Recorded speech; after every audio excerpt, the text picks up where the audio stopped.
Om Swastiastu, Namo Buddhaya, salam sejahtera dan salam kebajikan. Sugeng siang lan sugeng rawuh wonten ing adicara webinar kanthi irahan penggunaan bahasa Jawa adalah bagi kaum milenial.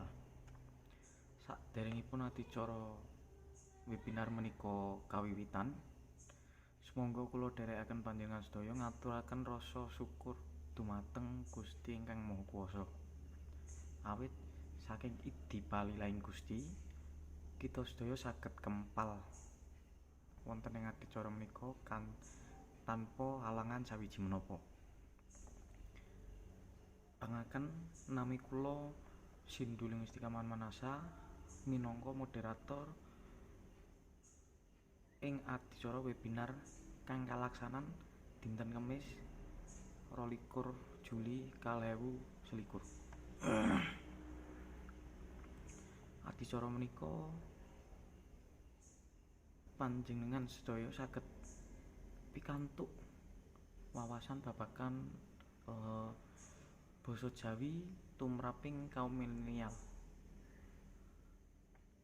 Basa Jawi tumraping kaum milenial sakmenika miturut kula radi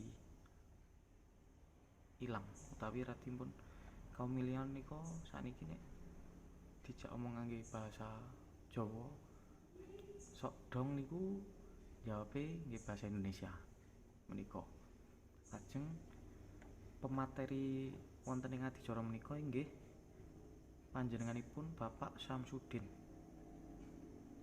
Sinten sing mboten tepang kalian Bapak Samsudin?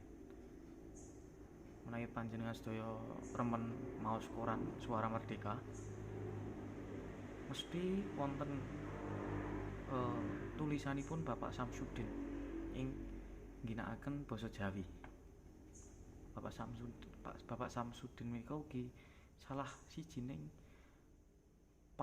panglestari utawa lestarining budaya basa Jawi ing sakmenika wayah menika. Bapak Samsudin menika ugi sanget tresnaning tumrap basa Jawi. Awit panjenenganipun nate ngendika mekaten, aku urip kuwi nganggo basa Jawa. Mosok basa Jawa ku arep tak ilangi. Panjenenganipun nate ngendikan kados mekaten. Nggih, para bapak, ibu lan sedaya ingkang rawuh wonten ing adicara webinar kanthi irahan penggunaan bahasa Jawa bagi kaum milenial ing siang menika,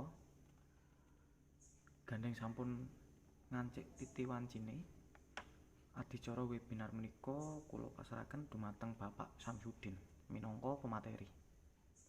Sumangga wekdal lan papan kula pasrahaken dumateng panjenenganipun Bapak Samsudin.